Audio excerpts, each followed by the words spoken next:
আসসালামু আলাইকুম রাহমাতুল্লাহ। আহ এখন সকাল প্রায় 5:30টার মতো বাজে। ফজরের নামাজ পড়ে বের হলাম। এই রাস্তাটা সরাসরি আমাদের খেলার মাঠে চলে গেছে। আসুন দেখি মাঠ পর্যন্ত যাওয়া যায় কিনা।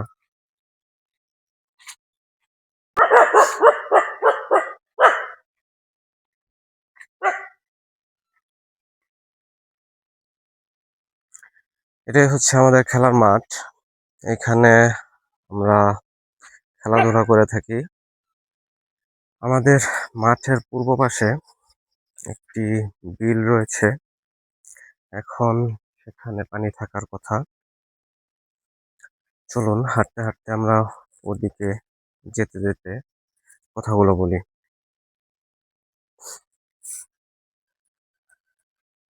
কিছুদিন আগে আমি মার্কাজ মসজিদে আসরের নামাজ পড়ে বের হওয়ার পর একজন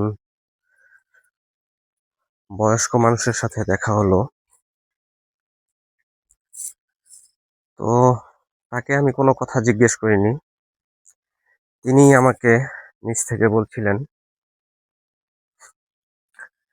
দুই ধরনের পুরুষ মানুষের পারিবারিক এবং সামাজিকভাবে অনেক হেনস্থার শিকার হতে হয়। এদের মধ্যে এক নাম্বার হচ্ছে ওই যুবক যে বিয়ে করেছে কিন্তু তার কোনো ইনকাম সোর্স নেই। আর দ্বিতীয় হচ্ছে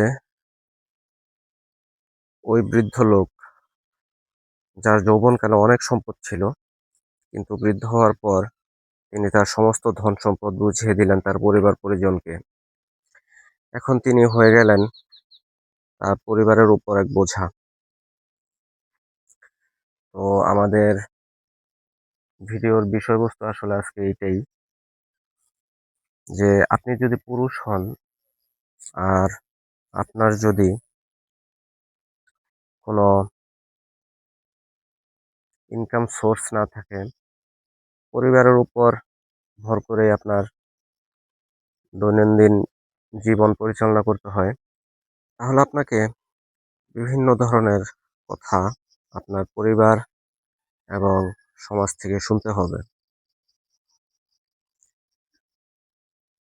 আপনি যদি বিবাহিত হন আর আপনার কোনো ইনকাম সোর্স না থাকে এবং আপনার পরিবার যদি উদার মানসিকতার হয়, তবুও কখনো কখনো হাসি ঠাট্টার ছলে এমন কথা শুনবেন যেটা আপনার জন্য হজম করা অনেক কষ্টকর হয়ে পড়বে।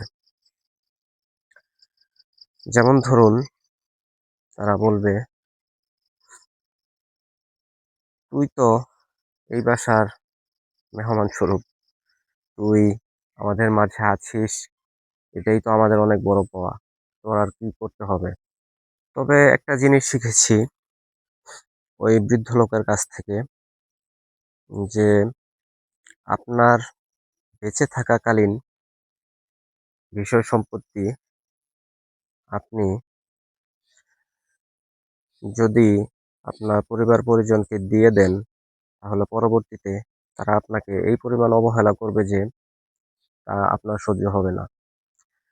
এই জন্য আমি নিয়ত করলাম যে বেঁচে থাকাকালীন আমার কোনো সয় সম্পত্তি পরিবারের সদস্যকে আমি দিব না। কারণ আমি মারা যাওয়ার পর ওই সয় সম্পত্তির মালিক তো তারা এমনিতেই হবে। শুধু শুধু তাদেরকে দিয়ে গিয়ে আমি তাদের কাছে অবহেলার পাত্র হতে পারবো না। তো এই ছিল আমার আজকের আলাপচারিতা আপনাদের সঙ্গে।